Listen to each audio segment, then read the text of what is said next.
more often than not, with the narcissist, what they're typically trying to do is protect that vulnerable side that I mentioned earlier. Mm.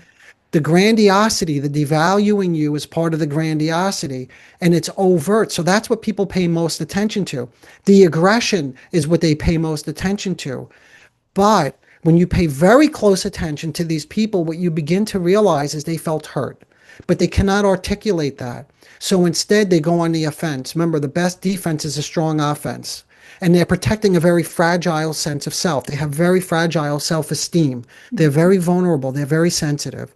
But you don't know that on first appearance because most of them present, not all, because we have different types of narcissistic presentations, but they present in that more grandiose, arrogant, condescending, dismissive way.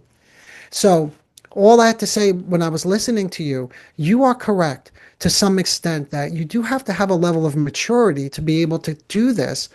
But it's not as complicated as you think because it really just involves being curious about the person. Like if you're getting attacked or someone that you're close to in your life is devaluing you, you have to just say, whoa, what's going on? What just happened? What message are they giving me? Why is this happening now?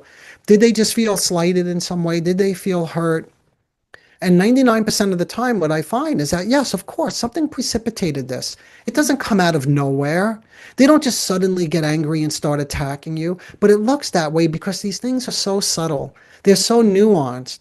So that's a lot of associations to your associations. And I don't know if I really addressed it yet, but if I had to review, I would say, yes, if you could think of them as somebody who has a mental illness and the narcissism in particular, a very vulnerable side of themselves that must be covered up.